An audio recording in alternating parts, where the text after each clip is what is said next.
Hey everyone, welcome to the video series on the book Designing Data Intensive Applications by Martin Kleppman. And in this video, we'll talk about chapter 3 of that book, Storage and Retrieval. And specifically, this video is about how append-only logs can act as a database and also the use of hash indexes along with it. So as the name suggests, an append-only log is a type of data storage system where new data can only be appended to the end of the log. And once data is written to the log, it cannot be modified or deleted. So this makes the log immutable, which means that its contents cannot be changed after they have been written. So now an append-only log can also act as a simple key value store. So each line of this log file will contain a key value pair separated by a comma. So let me explain in this diagram. So you can see that each entry of this log file has a key value pair and which is separated by a comma. So in this case, the data type for the key is string and the data type for the value is an integer. But the key and value can basically be anything. So for value, you can even use a JSON object or string, integer, anything. Now these are two common functions which are implemented for a key value store. So one of them is setDB or dbset, which is called with a key and value. Now which actually stores the key and value in the database. So as I described earlier, the key and value can be almost anything that you like. So for example, it can also be a JSON document. So there's another function which is called getDB. Now this function is used to get the value for a particular key. So it looks up the most recent value associated with that particular key and returns it. Now the complexity of this set function is O of 1 because what this is doing is just appending an entry to the end of the log file. So the time complexity here is O of 1. So in case of a get operation, what the DB has to do, it has to search the whole log file for the particular key, and then it returns the value for that specific key. So now this whole operation is kind of a linear scan. So the time complexity of this operation is O of n. Now to improve the performance of this get operation, we use another data structures which is called an index. So let's see what indexes are and which indexes can we use in case of an append-only log. Now, in order to efficiently find the value for a particular key in the database, we need a different data structure, which is called an index. So in this video and other subsequent videos, we'll look at a range of indexing structures and also see how they compare. Now, the general idea behind them is to keep some additional metadata on the side, which can help you locate the data that you want. So also one thing to keep in mind that any kind of index will speed up the reads for you, but it can also slow down the writes. This is because the index also needs to be updated for every time that the data is written. Now this is an important trade-off in case of storage systems. The well-chosen indexes, they speed up the read queries, but every index will slow down the write for you. So for this reason, databases don't usually index everything by default, but require you, the application developer or the database admin, to choose the indexes manually because they are the ones who are most aware of the typical query patterns for their application. Now let's first talk about indexes for key value data. So this is not the only kind of data we can index, but it's very common and it's a useful building blocks for more complex indexes. So an in-memory hash map is really the simplest possible indexing strategy that can be used for an append-only log. So in this index, every key in this hash map is mapped to a byte offset in the data file. Now this byte offset is the location at which the value can be found for that particular key. So let's see how hash indexes will work for an append-only log. So in this case, we have a log file. Now this log file contains two entries, two key value pairs. So the key for the first entry is 1, 2, 3, 4 separated by a comma. And then the value for this is Kleppman, which is the last name of the author of this book. And then there is a new line. And then the second key is 5, 6, 7, 8. And the value for this Martin. And then again a new line. So now if we take a look at this in-memory hash map, then the key for what it stores is a key and an offset.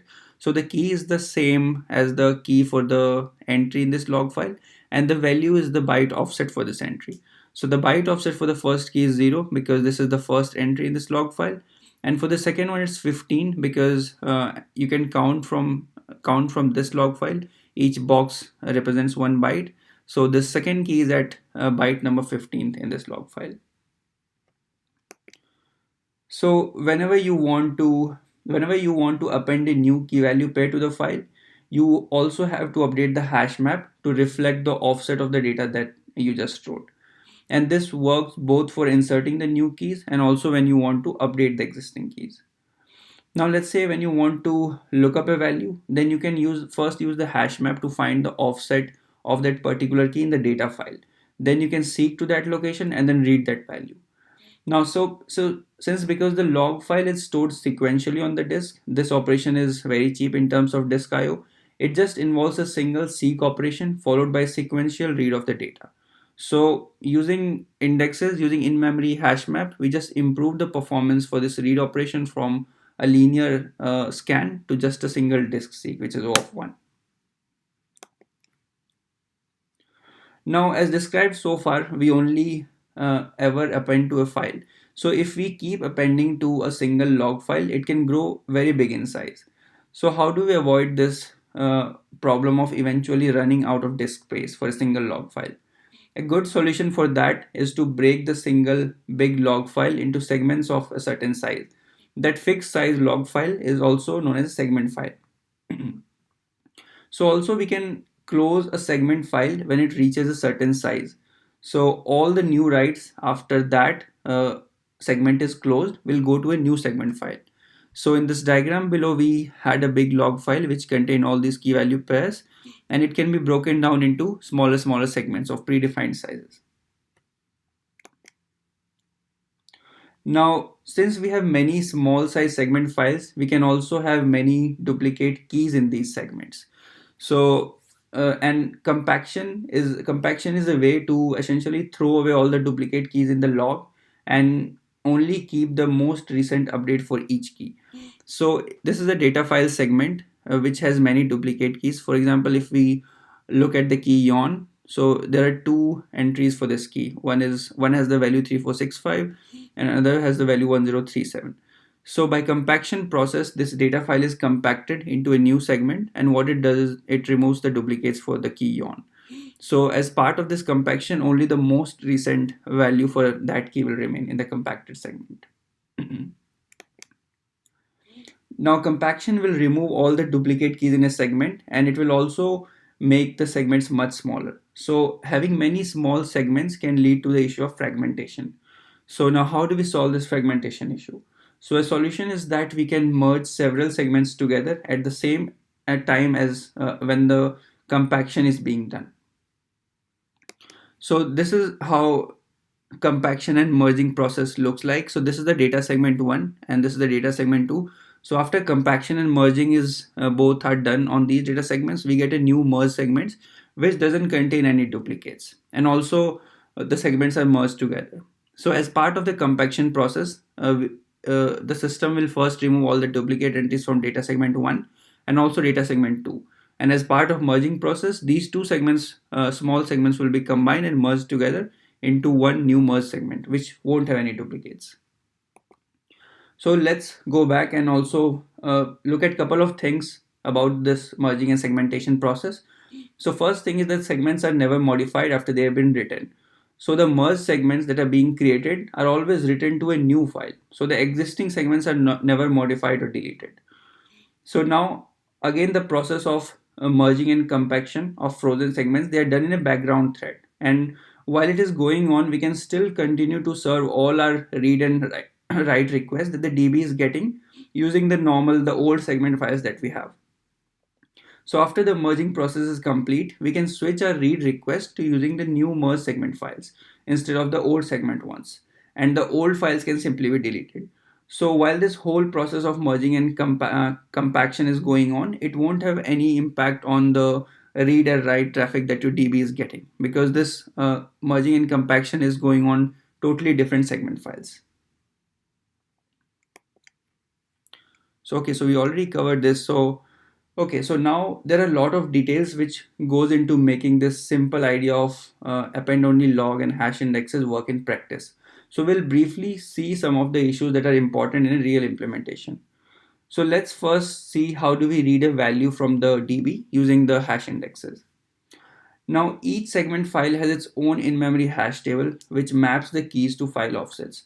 So if you want to, let's say, find the value for a key, you will first check the most recent segment's hash map, and if the key is not present, then we'll check the second most recent segment, and then the third most recent segment, and so on. So since the merging and compaction process, it keeps happening in the background, it will make sure that the number of segments are usually small. So the lookups that you are doing on each of the hash maps, it won't go on for like too long or uh, for too many hash maps. So this is how finding a key in an append only log works. Now this is how the log format of an append only log looks like. I've taken this log format example from Bitcask paper. So this is what Bitcask folks are using for each of their for sorry this is what the Bitcask folks are using for their log entries. So as we can see, the first few fields of this entry is CRC checksum, which is used for error correction and detection, and then the timestamp, and then the key and value sizes. After that, the real key and value pairs are appended. So if, let's say, if you want to read any key value pair, first you have to go to the hash map, find the offset of this particular entry, and then when you reach this entry, then using the key and value sizes, you can actually read this key value pair from the data file. Now, let's say if you want to delete a key and its associated value, then how to do it in case of an append only log. So how it works is that you have to append a special deletion record to the data file, and that special record is called a tombstone record. And we have to do this because you cannot actually modify or delete any record directly from an append only log. So this tombstone record that we appended will be a delete marker which will disallow any new reads for that key. So also when, let's say, the log segments are being merged as part of the compaction and merging process, this tombstone marker, it will tell the merging process to discard any of the previous values for the deleted key. So as part of the merging process, this is where the records are actually being deleted. So now if the database is restarted, all the in-memory hash maps and indexes that we had, they are lost. So all the indexes are now gone. Now we have to find some way to rebuild those indexes. So we have two methods for rebuilding the indexes. One is the slow method and one is the fast recovery method. So how this slow method works is you can restore now you have many segments, and each of the segments have their own hash map, which are in-memory indexes. So now you can restore each segment's hash map by just reading the entire segment file from beginning to end. So you notice that in the log entries format, we also store the key and value sizes. So when we scan this whole segment file from beginning to the end, we can note the offset of the most recent value for the entry key as we are going, and then build the hash map from that. However, that might take a long time if the segment files are large, which makes this process slow, and then this recovery process really painful. So Bitcask implements this in another way, and it speeds up the recovery process by storing a snapshot of each segment's hash map on the disk. Now let's say your server crashed and you want to rebuild the hash map. What you will do is you will just read this snapshot of this hash map from disk, and then it can be loaded into the memory quickly. Now again, the database may crash at any time, including halfway through appending a record to the log. So how shall we detect such partial records in the log file? So for doing that, Bitcask include checksums, which allows corrupted parts of the log to be detected and ignored. So as we saw in the previous log format example, there is a CRC field which is already included in the log entry. Now, a checksum is a small piece of data which is computed from the contents of a larger piece of data, such as the record in the append-only file that we have. Now, the checksum is designed in such a way that even a small change to the contents of the data will result in a significantly different checksum value. So, as we saw earlier also, Bitcask computes a checksum of the record and it stores it alongside each of the record in the file. So when reading records from the file, it will recompute the checksum for every record, and it verifies that it matches with what was originally stored in the record. Now, if these checksums do not match, Bitcask will know that the record has been corrupted and it ignores it. So by using checksums, Bitcask can detect and recover from corrupted records in case it was caused by crashes or any other type of errors. Now let's see how concurrency control is implemented in an append-only log using hash indexes. So in case of writes, the new writes are appended to the log in a strictly sequential order. And because of this, it is common to have only one writer thread, which is responsible for writing the new data to the log. Now this will ensure that the orders of the writes is maintained, and it also avoids the need of complex synchronization primitive to handle the writes. In case of reads, again, the data file segments are append only and they are immutable, meaning that they cannot be modified once they are written. So this makes them totally safe to be read concurrently by multiple threads without the risk of any data races or any other synchronization issues. Now we have covered all the main points about an append-only log. So as we saw, it turns out to be really good for several reasons. It has a very simple design, but it really works because of these features. So first is that appending and segment merging are their sequential write operations, which are generally much faster than the random writes, especially on magnetic spinning disk hard drives. So also the concurrency and crash recovery, they're much simpler if segment files are append only or immutable. Excuse me. So for example, you don't have to worry about the case where a crash happened while a value was being overwritten, leaving you with a file containing, let's say, part of the old and part of the new value spliced together.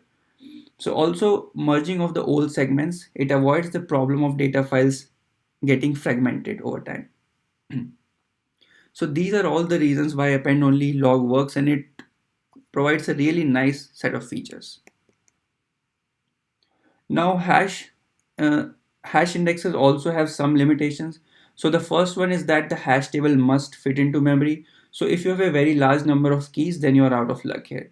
So in theory, you can also maintain a hash map on disk, but unfortunately, it is difficult to make an on-disk hash map, which also performs very well. This is because it requires a lot of random access IO, and it is also very expensive to grow when it becomes full. So in this example, we have many large hash maps, and let's say if they have 10 million keys each, then it's very difficult to keep all of them in memory. And also the second thing is range queries are not efficient on a hash map. So for example, you cannot easily scan over all the keys between this keys kitty 0000 and kitty 9999. So you would have to go and look up for each of the keys individually. So the time complexity for this range queries will be O of n. Next section will look at indexing structure that doesn't have these limitations and which can also solve for this complexity issue.